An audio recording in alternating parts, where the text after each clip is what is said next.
Hello and thanks for joining us from our studios in Israel. I'm Aaron Porras here with ILTV's Morning Brief. Supporters waving and chanting as his motorcade drives off, the first day of lead Prime Minister Benjamin Netanyahu's trial is over, and it may be months or longer before he returns to court. After Israelis witnessed this historic spectacle, the country's first criminal trial against a sitting prime minister.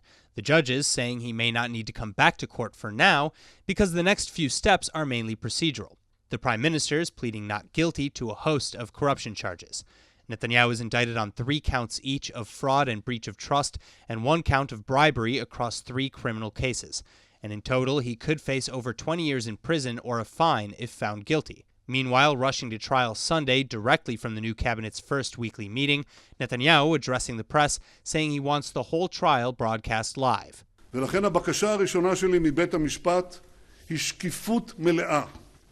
אני מבקש שהכל ישודר בשידור חי, שידור רציף ולא מצונזר. The next hearing is scheduled for June 19, at which point the prosecution and defense will update the judges on their progress reviewing the materials of this case.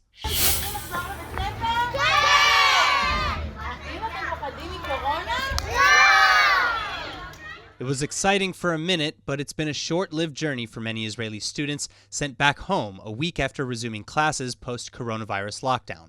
The Jerusalem municipality is saying a kindergarten teaching assistant is the latest staff member to be diagnosed with COVID-19.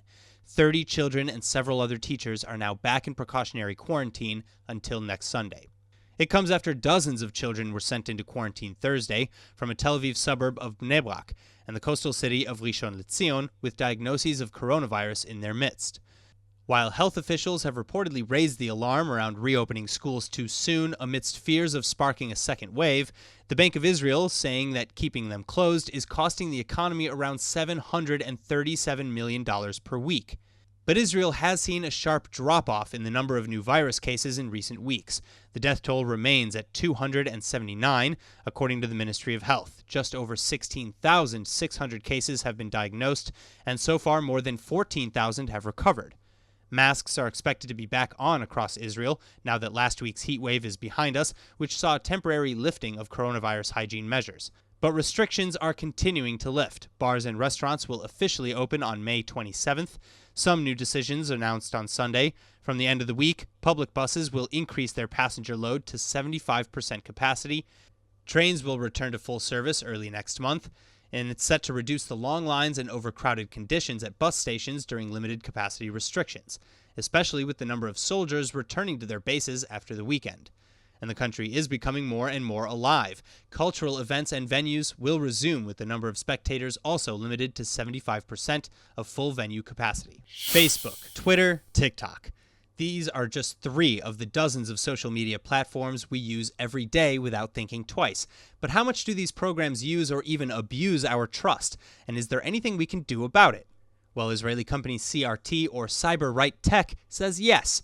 But first, let's go back to those terms and conditions that you had to sign before logging into these platforms for the first time, because you may have signed away more than you bargained for. And now your privacy or even your human rights may have been violated without you or even the social media companies knowing it. This issue, especially getting the spotlight in the wake of Israel's NSO group's involvement in the tracking of Saudi journalist Jamal Khashoggi or Israel's surveillance of citizens in quarantine with coronavirus. So what's the solution? Well, for some, like Facebook, the answer lies in a $130 million oversight committee.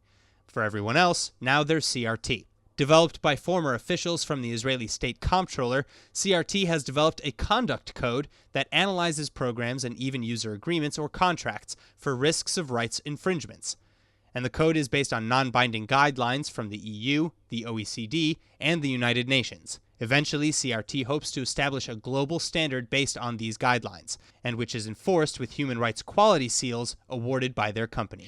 That's all for now, but for more news from Israel, remember to like ILTV on Facebook and on Instagram, and to subscribe to us on YouTube. I'm Aaron Porras, and see you later with our main daily broadcast from Israel at 2 p.m. Eastern Time.